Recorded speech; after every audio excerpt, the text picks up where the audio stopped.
하나님 주는 말씀 요한복음 14장 1절부터 14절입니다. 신약성경 172쪽입니다. 요한복음 14장 1절부터 14절입니다. 너희는 마음에 근심하지 말라. 하나님을 믿으니 또 나를 믿으라. 내 아버지 집에 거할 곳이 많도다.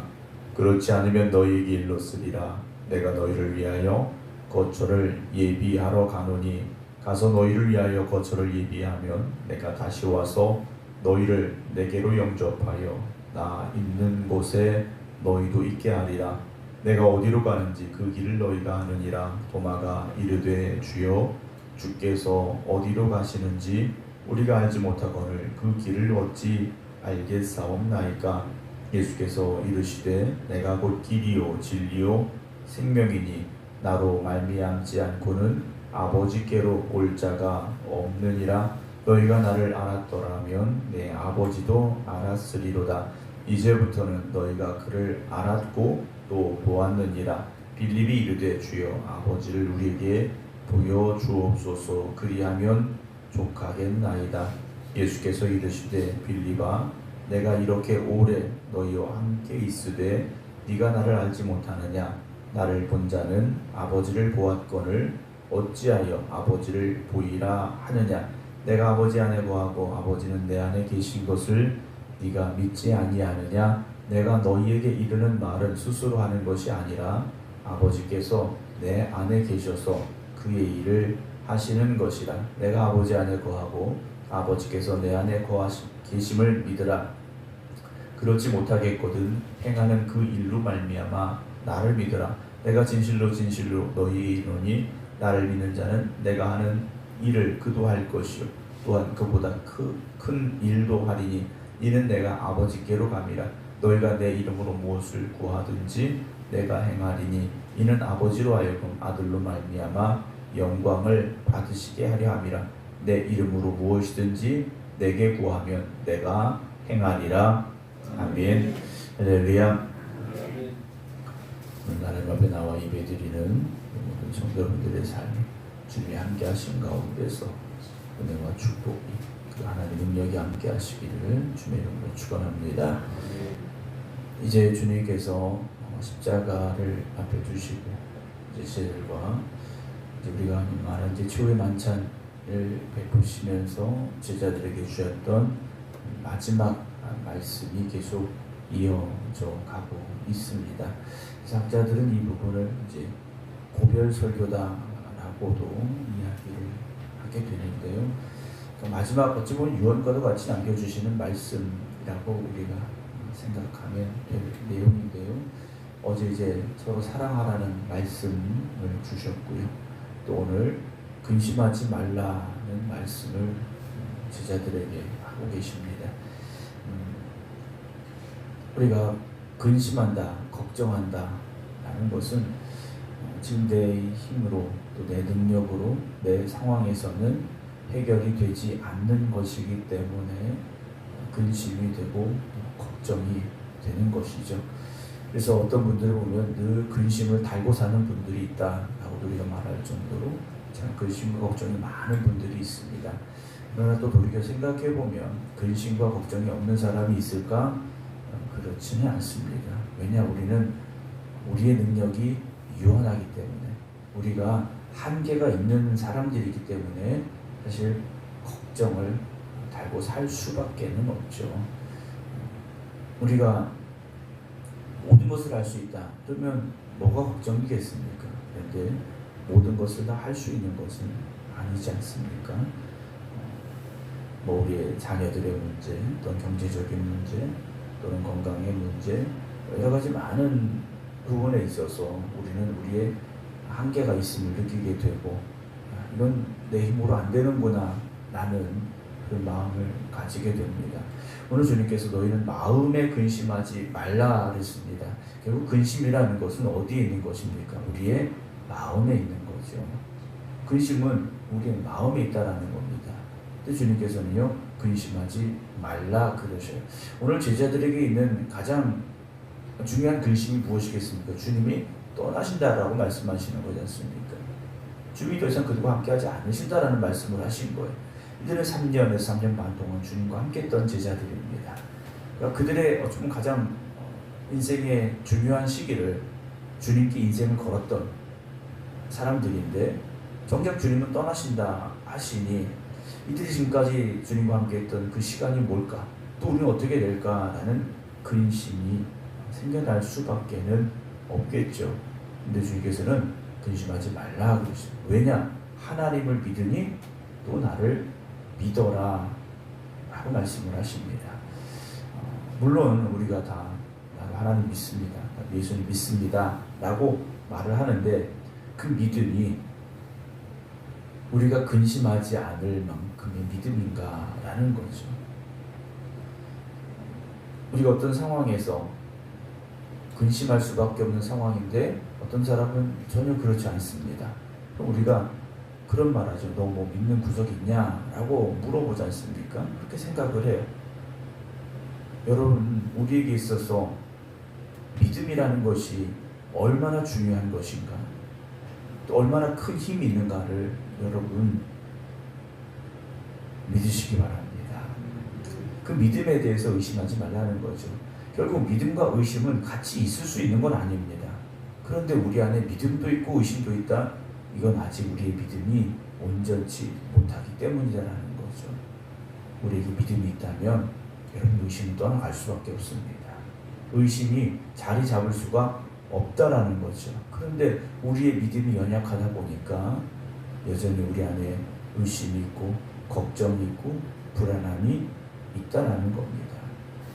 여러분 그렇게 생각하지 않으십니까? 저도 그래요. 정말 믿음이 담대해질 때는 걱정하지 않습니다. 의심하지 않아요. 그런데 이 믿음이 연약해지면 모든 것이 근심이 되고 염려가 되고 걱정이 되더라는 거죠. 주님께서는요, 하나님을 믿으니 또 나를 믿어라 라고 말씀을 하십니다. 주님을 믿고 의지하신다면 여러분들의 근심과 걱정이 사라져야 되고 사라질 수밖에 없습니다. 그래서 우리 안에 무엇이 찾아옵니까? 감사함이 찾아올 수밖에 없습니다. 범사에 감사하라고 말씀을 하셨는데요, 오늘 우리가 그 믿음을 회복해야 됩니다. 내 아버지 집에 걸 것이 많도다. 그렇지 않으면 너희에게 일렀으리라. 내가 너희를 위하여 거처를 예비하러 가느니 가서 너희를 위하여 거처를 예비하면 내가 다시 와서 너희를 내게로 영접하여 나 있는 곳에 너희를 있게 하리라. 내가 어디로 가는지 그 길 너희가 안다 라고 말씀을 하십니다. 주님께서 그들을 떠나시겠다 하십니다. 그런데 그냥 이제 안녕이다, 끝이다 하신 것이 아니죠. 우리가 거할 곳, 하나님의 나라, 천국에 대한 말씀을 제자들에게 주고 계십니다. 여러분, 우리 이 땅의 삶은 유한합니다. 요즘 오래 사시는, 장수하시는 분들이 점점 많아지고는 있습니다만 우리의 수명이 길어야 90에서 100세지 않습니까? 또 장수하시는 분들도 110세 넘기는 분은 제가 본 적이 없습니다. 그렇다면 우리가 이 땅에 사는 삶은 그 정도인데 천국의 삶은 영원하다? 우리가 알고 있지 않습니까? 그러면 어디가 더 중요한 삶이겠습니까? 천국의 삶이 더 중요한 것이고요. 우리는 천국을 향하여 나아가는 사람들이라는 것을 잊지 말아야 됩니다. 그래서 주님께서요, 이 땅의 삶은 이제 끝인 거지 않습니까? 주님께서 제자들에게 유한한 이 땅의 삶이 아니라 영원한 하나님의 나라, 천국의 거처에 대한 말씀을 주고 계시는데 5절에 도마가 주여 주께서 어디로 가시는지 우리가 알지 못하거늘 그 길을 어찌 알겠사옵나이까? 라고 주님께 물어요. 도마는 참 의심의 질문을 하는 거지 않습니까? 주님이 가신다고 하셨는데 어디로 가시는지도 모르겠고 어디로 가시는지도 알지 못하는데 우리가 그 길을 안다고 하시는데 우리가 어떻게 알겠습니까? 라는 말을 합니다. 그때 주님께서 내가 본 길이요 진리요 생명이니 라고 말씀하시죠. 나로 말미암지 않고는 아버지께로 올 자가 없다 라고 말씀을 하십니다. 주님은 길을 알려주는 사인이 아닙니다. 우리가 차를 타고 이렇게 가다 보면 방향을 알려주는 표지판들이 있지 않습니까? 주님은 그 표지판이 아니라 길 자체다. 내가 길이다 라고 말씀을 하십니다. 우리가 표지판을 따라가다 보면 간혹 길을 잃거나 방향을 잘 찾지 못할 때가 있습니다. 여러분, 우리가 주님이 길이시라면, 주님과 함께하고 있다면 우리는 그 길을 잃어버릴 수도 없고 잃어버려서도 안 되는 거지 않습니까? 우리가 신앙생활하면서 왜 방황합니까? 왜 길을 잃어버립니까? 길과 진리와 생명이 되신 주님을 따라가지 못했기 때문이라는 거죠. 주님과 동행하지 못했기 때문이라는 겁니다. 여러분, 오늘 이 하루도 주님과 동행하시기 바랍니다. 나로 말미암지 않고 아버지께로 올 자가 없느니라. 너희가 나를 알았더라면 내 아버지도 알았으리로다. 이제부터는 너희가 그를 알았고 또 보았느니라. 이 빌립이 주여 아버지를 우리에게 보여주옵소서, 그리하면 족하겠습니다. 예수님의 대답은 빌립아, 내가 이렇게 오래 너희와 함께 있으되 네가 나를 알지 못하느냐. 여러분, 우리가 주님을 얼마나 깊이 알고 있습니까? 여러분, 신앙생활 하신 지가 제자들보다는 훨씬 길지 않습니까? 물론 제자들은 주님과 함께 했다. 우리가 그렇게 생각할 수 있겠습니다만, 여러분, 그럼 우리는 주님과 함께 하지 않았습니까? 그렇다면 신앙생활에 문제가 있었던 거죠. 우리가 5년을 신앙생활했든 10년을 신앙생활했든 우리가 주님과 함께 했다면 제자들처럼 이런 말 하지 않을 겁니다. 근데 교회는 다녔는데 주님과 함께하지 못했던 것이기 때문에 우리가 방황했고 의심했고 두려워했다. 그리고 빌립과 같은 이런 말을 오늘 우리는 할 수밖에 없지 않은가라는 말씀을 드립니다. 여러분, 우리가 신앙생활하면서 주님과 함께하는 믿음의 길을 걸어가야 됩니다. 그냥 교회를 내가 다닙니다, 이것이 아니라 내가 예수 그리스도가 나의 구주가 됨을 믿고 오늘도 주님께 나와 함께 하심을 믿습니다. 그 믿음을 여러분 지켜가시기 바랍니다. 그렇다면 주님이 하신 말씀을 우리가 다시 보죠. 나를 본 자는 아버지를 보았거늘 어째 아버지를 보이라 하느냐? 내가 아버지 안에 거하고 아버지는 내 안에 계신 것을 네가 믿지 않냐느냐? 내가 너에게 이르는 말은 스스로 하는 것이 아니라 아버지께서 내 안에 계셔서 그 일을 하시는 것이다 라고 말씀하셔요. 11절에 내가 아버지 안에 거하고 아버지께서 내 안에 계심을 믿어라 라고 말씀하십니다. 오늘 우리가 분명히 깨닫고 고백할 수 있어야 됩니다. 우리가 15장에서 이제 앞으로 나눌 말씀인데 참 포도나무에 대한 말씀이 나오지 않습니까? 너희가 내 안에 내가 너희 안에 라는 말씀을 우리는 한번 먼저 생각을 해보게 됩니다. 우리가 주님 안에, 주님이 우리 안에 거하시면 우리는 진정한 믿음의 길을 가고 있는 것이고요. 천국의 길을 향하여, 천국을 향하여 가고 있다는 것을 우리는 고백할 수 있습니다. 그래서 12절 보면 진실로 진실로 너희에게 이르노니 나를 믿는 자는 내가 하는 일을 그도 할 것이요 또한 그보다 큰 일도 하리니 이는 내가 아버지께로 감이라. 너희가 내 이름으로 무엇을 구하든지 내가 행하리니 이는 아버지로 하여금 아들로 말미암아 영광을 받으시게 하려 함이라. 내 이름으로 무엇이든지 내게 구하면 내가 행하리라 라고 말씀하십니다. 여러분, 주님께서 아까 10절에서 그렇게 말씀하셨죠. 내가 너에게 하는 말은 스스로 하는 것이 아니라 아버지께서 내 안에 계셔서 그 일을 하시는 것이다 말씀하십니다. 여러분, 우리가 주님의 이름으로 무엇이든지 구한다라는 건 주님이 우리 안에 거하셔서 주님이 우리 안에 우리를 이끄시고 또 우리에게 가르쳐 주시고 우리가 나아갈 길을 보여주실 때 주님의 뜻에 합당하게 우리가 구하는 것들이라는 단서가 분명히 있습니다. 그냥 우리가 세상에 살면서 내가 이거 필요한데 하나님 이거 주세요. 하나님 내가 이게 부족한데 이거 채워주세요. 이런 의미가 아니라 내 안에 계신 주님께서 나에게 주시는 사명을 감당함이 있어서 내 안에 계신 주님께 길과 진리와 생명이 되신 주님께서 나를 이끌어 가시면서 우리가 감당해야 될 일들을 또한 주실 때 우리가 주님의 이름으로 구하면 주님께서 행하시고 이루어 주신다라는 것을 우리가 고백할 수 있어야 됩니다.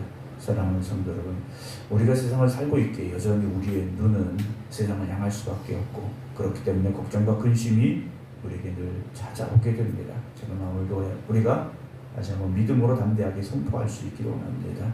주님이 나와 함께 하십니다. 주님이 나를 이끄십니다. 우리가 그 고백 가운데서 오늘도 근심과 걱정과 염려가 아니라 주님이 주시는 기쁨이, 주님이 주시는 은혜가 충만한 삶이 되어지시기를 주님의 이름으로 축원합니다. 기도하겠습니다. 세상을 살아가는 저희들이기에 또 우리의 힘이 연약하기에 부족하기에 우리가 근심하고 걱정하게 될 때가 있습니다. 그러나 오늘 우리가 주님을 붙잡고 길과 진리와 생명을 주신 주님과 함께하는 믿음의 길을 걸어가고 있다면 우리가 오히려 담대할 수 있어야 됨을 이 말씀을 통하여 다시 한번 고백하게 됩니다. 주님, 오늘도 이 새벽 깨어 기도드리는 성도들을 붙잡아 주시옵시사. 저들의 믿음이 주님과 함께하는 믿음 되게 하여 주시옵소서.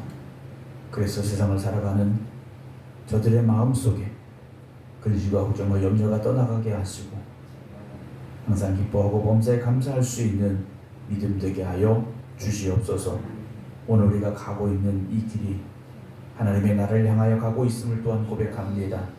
세상의 것을 쫓아가는 삶이 아니라 영원한 하나님의 나라를 향하여 나아가고 있는 저들 되게 하여 주시옵소서.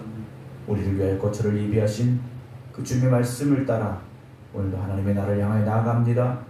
우리가 고백하는 삶이 되게 하여 주시옵소서. 오늘도 이 새벽 깨어 기도드리는 저들의 기도가 하나님의 뜻을 이루는 기도가 되게 하시고 하나님 주신 사명을 붙잡고 부르짖어 간구하는 기도가 되게 하여 주시옵소서. 오늘도 세상에 염려와 걱정이 있는 이들이 있습니까? 주님, 저들을 붙잡아 주시옵시고 저들의 마음속에 믿음의 담대함을 더하여 주시옵시고 주님께서 나와 함께 하십니다 고백할 수 있게 하여 주시옵소서. 그래서 오늘도 세상을 살아가는 저희들의 마음속에 오직 주님이 역사하여 주시옵시사. 악한 영들이 떠나가게 하여 주시옵시고 어둠의 영들이 떠나가게 하여 주시옵시고 오직 주님이시는 은혜만 충만케 하여 주시옵소서. 특별히 기도드리는 이들의 가정을 주님 지켜주시기를 오늘 새벽 기도드립니다. 저들의 가정의 모든 되어지는 일들마다 또 저들의 자녀들의 삶 가운데 또한 주님께서 역사하여 주시옵소서. 그래서 믿음의 가정들이 온전히 세워지게 하시고 믿음의 자녀들이 하나님을 기쁘시게 하는 삶을 살아갈 수 있도록 축복하여 주시옵소서. 이제는 우리 주 예수 그리스도의 은혜와 아버지 하나님의 극진하신 사랑하심과 성령님의 감동 감화 교통하심이 오늘도 깨어 기도드리는 주님의 백성들을 위해 이제부터 영원토록 함께 하시기를 간절히 축원하옵나이다. 아멘.